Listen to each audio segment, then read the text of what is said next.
Hi Chaitanya గారు. Hello madam. Chaitanya గారు, weight loss కి నరాల నొప్పికి ఏంటి సంబంధం? మీరు 90s సినిమాలు చూడండి.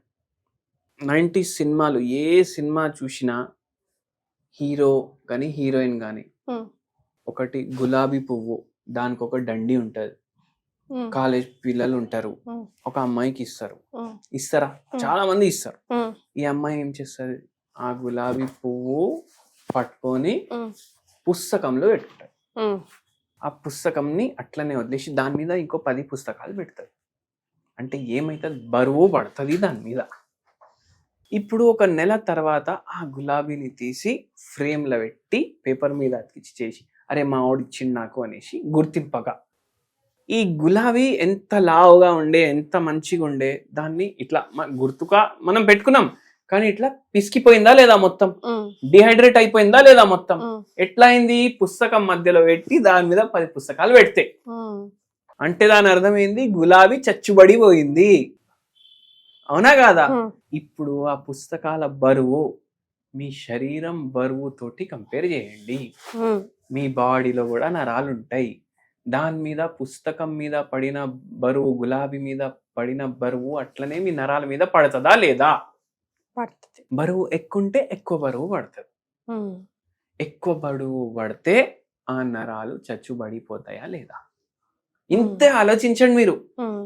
ఏమైతుంది? బరువు ఎక్కువ మనిషికి. ఒక పేషెంట్ అంటున్నారు 134 kgs బరువు. ఏమంటుండ్రు? అరే డాక్టర్ సాబ్, నాకు నా ఎక్సర్సైజ్ ఏంటంటే టీవీ బటన్లు రిమోట్ నొక్కడం. టీవీ రిమోట్ ఉంటారు కదా, అది నొక్కుడు, ఛానళ్ళు చేంజ్ చేయడానికి, వీడియోలు చేంజ్ చేయడానికి, అది ఎక్సర్సైజ్. సోఫా మీద అయిపోయింది జీవితం మొత్తం. సోఫా ఎంత కంఫర్ట్ ఉంటుంది అంటే సింహాసనం అంతా కంఫర్ట్ ఉంటది. దాని మీద కూర్చుంటే లేవబుద్ధి కూడా కాదు. లేవాలంటే 130 కిలోలు లేపాలి అంటున్నాడు ఆయన. అయితే ఈ పేషెంట్ కి అట్లా అయిపోయింది. వాళ్ళ ఆయన వెళ్ళిపోయింది భగవంతుని దగ్గర. ఇప్పుడు పిల్లలు 4 పిల్లలు. ఒకరు బెంగళూరు, 2 US, 1 ఆస్ట్రేలియా. మస్తు డబ్బులు ఉన్నాయి అందరి దగ్గర, ఆస్తులు కూడా ఉన్నాయి, పిల్లలు కూడా మస్తు సంపాదించిండ్రు. ఇంట్లో 5 పని చేసేటోళ్ళు ఉన్నారు. పెద్ద విల్లా ఉంది. ఈ పిల్లలు దాన్ని వాడుకుంటలేరు, ఈ మేడం కూడా ఉండి ఇంతే వాడుకుంటారు. సోఫా బెడ్ మహా అంటే బాత్రూమ్. దానికి 5-6 కోట్లు పెట్టి ఆ ఇల్లు తయారు చేసింది. అంటే ఇంత జాగకి 5-6 కోటి పెట్టిండ్రు, ప్లస్ రోగాలు కొన్నారు. అవునా కాదా? అయితే అట్లా నరాలు దెబ్బపడ్డాయి. ఏమైంది? పని చేస్తలేవు, స్పర్శ లేదు, ఏం లేదు. అగ్గిపుల్ల తీసుకొని ఇట్లా పెడితే కూడా ఏం స్పర్శ ఉంటలేదు. కాలుతుందా? ఇట్లా అయిపోయింది. అట్లా కూడా ఉంటుందా? అట్లా అయిపోయింది, అసలు స్పర్శ ఉంటలేదు. కానీ ఈ ఎక్సర్సైజ్ నడుస్తుంది కదా, సోఫా మీదకి వెళ్ళి బెడ్ మీదకి వెళ్ళడం, అది కూడా ఎక్సర్సైజే కదా. ఎక్కడ జారి పడిపోతాను అని భయం, గ్రిప్ లేదు. ఎక్కడ జారి పడిపోతా అని భయం, స్పర్శ లేదు, గ్రిప్ లేదు. నేనేం చెప్పినా, అరే మీ ఇంట్లో టైళ్ళు ఉంటాయి కదా, మళ్ళీ ఇంత కాస్ట్లీ ఇల్లు కదా, టైళ్ళు ఉంటాయి కదా అంటే, అవునున్నాయి, దాని మీద కూడా జారి పడవచ్చు. ఫ్లాట్ ఫీట్ అయిపోతాయి, ఇంత బరువు ఉంటే ఫ్లాట్ అయిపోతాయి ఫీట్.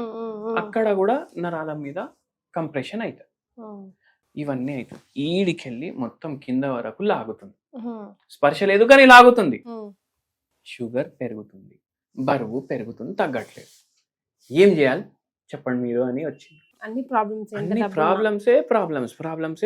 డబ్బునే ప్రాబ్లం అంటా నేను. డబ్బుతో జబ్బు ఎందుకు వచ్చింది? డబ్బు వల్ల వచ్చింది. ఏం లేనోళ్ళు ఉంటారు.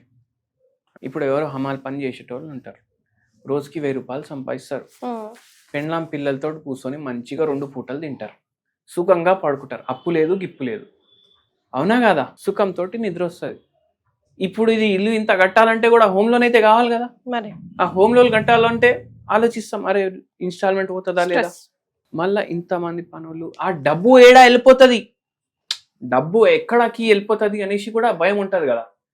అంతెందుకు, ఆ భయం వల్ల కూడా రోగాలు వస్తాయి. స్ట్రెస్, భయం అనేది స్ట్రెస్. మీకోటి చెప్తే మీరు ఆశ్చర్యపోతారు. నా దగ్గర ఒకరు వచ్చిర్రు, ఏం ప్రాబ్లం తోటి వచ్చిర్రు తెలుసా? ఇట్లనే బరువు ఎక్కువ ఉంది, షుగర్ వ్యాధి ఉంది, నరాల ప్రాబ్లం ఉంది.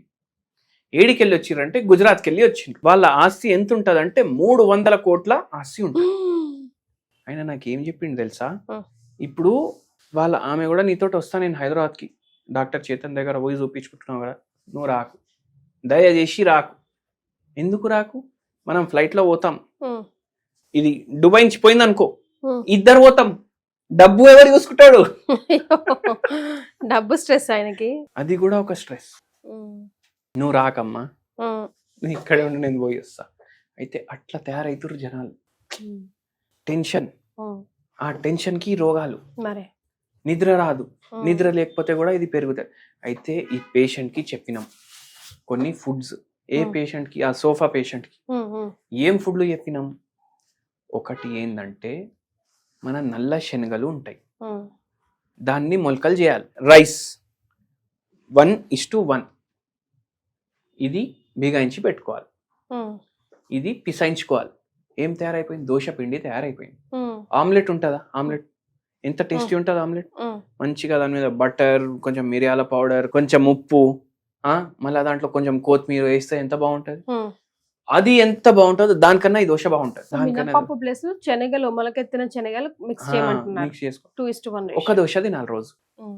ఫస్ట్ డే ఇది, సెకండ్ డే మినపప్పు 1:1 రేషియో, ఒక దోశ. మళ్ళా ఇంకో రోజు ఇంకో పప్పు, ఇంకో దోశ. అట్లా 3 రోజులు. మళ్ళా 3 రోజులు వారంలో పెసరట్టు. పిజ్జా తింటామా? P for pizza, P for pesarattu. 400 to 1000 రూపాయలు మీరు ఇచ్చి మైదా పిండి కొంటుర్రు, దాంతో పాటు ఏం కొంటుర్రు? రోగాలు కొంటుర్రు. ఇక్కడ 400 నుంచి 1000 రూపాయలు పెడితే నెల మొత్తం వచ్చే పెసరట్టు పిండి కొంటారు మీరు, అవునా కదా? దాంతో పాటు నరాలు హెల్దీ అయ్యేటట్టు, బరువు తగ్గేటట్టు, ఇవన్నీ కూడా. దీని మీద పుట్నాల పొడి వేసుకోండి. ఆ పిజ్జా టాపింగ్ల మీద సాస్ పెడతారు కదా, దీడికి పనికి రాదు. పుట్నాల పొడి, ఆవు నెయ్యి, ఇది వేసుకోండి. లిమిట్లో తినండి. ఏది తిన్నా, దోశ తింటే 5, 6, 10, 12 తినుడు కాదు. ఇప్పుడు 1 కానీ 2 కానీ మీ బాడీకి ఎంత సరిపోతుంది మీ డాక్టర్ని అడగండి, చెప్తారు మీకు. ఇవి చెయ్యండి, మీ నొప్పులు తగ్గుతాయి, నరాల నొప్పులు. మీరు బరువు కూడా తగ్గడానికి హెల్ప్ చేస్తారు. ఎందుకు? మీరు ఎంత తినాలనిపిస్తే దానికి సగం తింటారు. So eat healthy, eat wisely అంటున్నారు మీరు. It makes lots of difference, నరాలకు కానీ, మోకాళ్ళకి కానీ, షుగర్కి కానీ, వెయిట్ లాస్కి కానీ. Right. Thank you Chaitanya. Thank you madam.